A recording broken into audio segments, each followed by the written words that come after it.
Hello, this is Marshall Crenshaw, and you're listening to Jim and Mike Talk Music.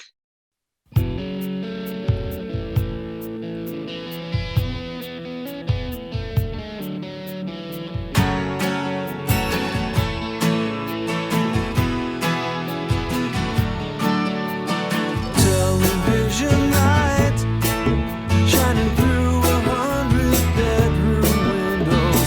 I was out last night, walking all around the streets that we know. Tales to tell, but behind every door, no two quite the same. You and I know a few of our own, that's for sure.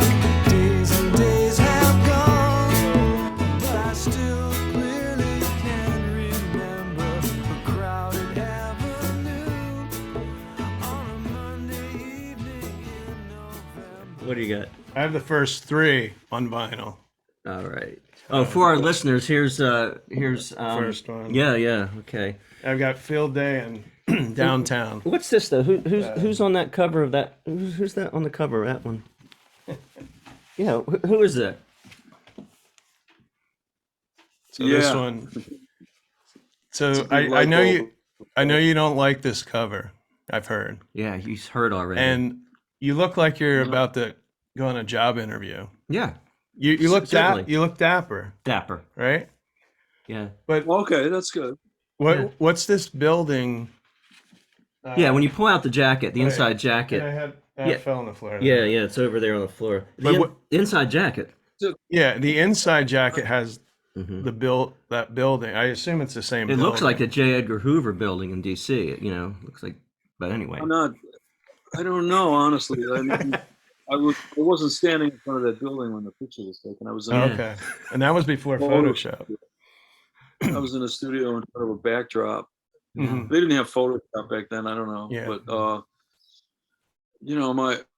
I had a manager at the time who thought that graphic design was something that he knew something about. So for the first and second album, he hired an expensive graphic design Mhm. Uh-huh. company to do the album covers.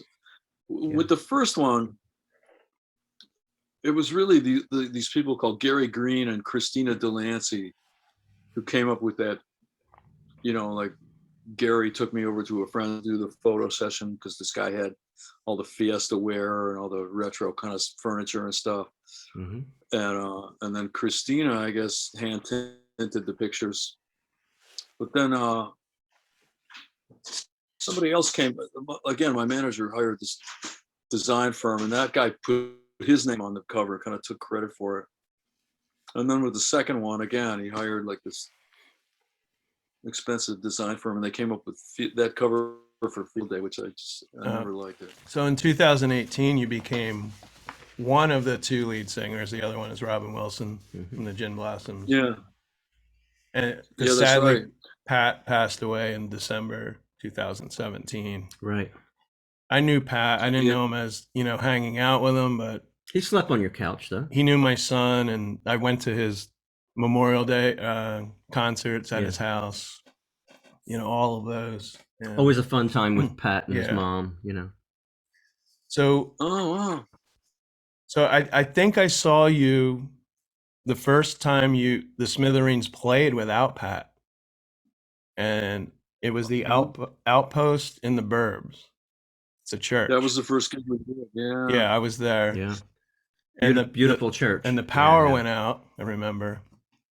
I think Jimmy mentioned that's something great. about That Pat. that was kind of wild. Totally. Yeah. I didn't know what to make of that. Yeah. But, Was that spiritual or what happened? Well, we were in a church. I don't know. Pat wasn't, I don't think, a real Really? religious person. But Who knows? I'm agnostic about all that kind of stuff. Uh-huh. But like, were you at the tribute thing at the Count Basie Theater? yes, I was at all three. I Mhm. was at the Court Tavern and the other one at Okay. Crossroads too. Yeah, I was at that one. The one at the the one at the Count Basie Theater, that was when this whole thing with me and them started, and with Okay. Robin too. It just, I did that. It was, like a really memorable experience that night. I've always said when Yeah. people ask me about it that it was like something like a family reunion Mm-hmm. in a way. It was very emotional, and because That. I was really sad when he died, Mm-hmm. even though I knew that it was. I wasn't surprised, but when Yeah. it happened, when it actually did happen, it was like, oh, It was it still a really, shock. Right. really got to me. Yeah. So I was an understudy for 6 months. Used to go to work every day. It was like a day job, going to Mm-hmm. Beatles school, Yeah. every day. Immersing yourself completely like an actor would in the Beatles. You're just I immersed. guess. I mean, I'd already done that as a fan of Right. theirs. Like I was a fan. I was a fan in real time. Right. I heard Yeah. it all come into the world as new stuff. But anyhow, I got into the West Coast company because somebody, one of the Johns, got in a motorcycle accident, wound up in the hospital, and while the guy was in the hospital, they fired him and gave me his job. Wow. I guess they didn't like him, Mm-hmm. but Don't like anyway, you when you're down. that's Yeah. exactly. It was Yeah. nasty, but Yeah. I just went along with it. Yeah. I needed the gig, so I did it until the West Coast company shut down.